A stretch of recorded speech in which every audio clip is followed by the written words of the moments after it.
വെളിച്ചെണ്ണ അത് കാലം പോയൊരു പോക്കേ. എടാ ഇവിടെ കറങ്ങി നടക്കുക, അനക്ക് സ്കൂളിൽ നിന്ന് പോണ്ടേ? സ്കൂളിൽ പോയിട്ട് വേണം നീ ഷോക്കടിച്ച് മരിക്കാൻ.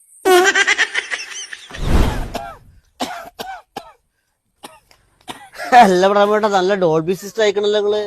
സുഖമില്ല. എന്നിട്ട് നിങ്ങളെങ്ങോട്ട് പോന്നപ്പോ? ഞാൻ എന്റെ മോളെ വീട്ടിലേക്ക് പോവാണ്. നിങ്ങള് ഡോക്ടറെ കാണിക്കുന്നില്ല? ഡോക്ടറെ കാണിച്ചാൽ അഡ്മിറ്റ് ആക്കൂലേ? എല്ലാരും അഡ്മിറ്റ് ആക്കണ്ടപ്പോ? എന്നിട്ട് വേണം നമ്മൾ ആ ബിൽഡിംഗ് പൊളിഞ്ഞു വീണിട്ട് അവിടെ കിടന്ന് മരിക്കാൻ്റെ. നിങ്ങൾക്ക് നല്ല സന്തോഷമല്ലേ നമ്മളവിടെ കിടന്ന് മരിച്ചിട്ട്?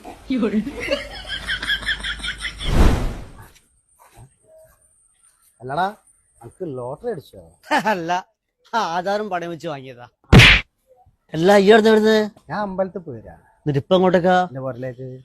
അതിന്റെ പട്ടർ പൂക്കടിച്ചു അതിലെ പോകുന്ന അങ്കീലെ പോയ പോരെ? എന്തിനാ മോനെ നല്ലൊരു ഇറച്ചി നായ്ക്കുണ്ട് കൊടുക്കണേ? ഇതിലാകുമ്പോ 2 കിലോമീറ്റർ കൂടുതൽ പോയാലും വേണ്ടിയില്ല, നല്ലൊരു വ്യായാമം കിട്ടും, നായിന്റെ ശല്യമില്ല, ജീവനോടെ വീട്ടിലെത്താം. എന്നാ ഞാൻ പോട്ടെ, ഈ നടന്നോ? ആ ആയിക്കോട്ടെ. ശിവ കേറിക്കോ. എല്ലാം ഇത് എന്ത് തേങ്ങ കച്ചവടന്നില്ലേ? പെങ്ങളെ സമയല്ലേ മോനെ? ഒന്നും പറയണ്ട ശിവ, പീടിയിലൊക്കെ നമ്മള് പോണത്. 1/2 കിലോമീറ്റർ പോയാൽ നമ്മളെ പീടിയെത്തി.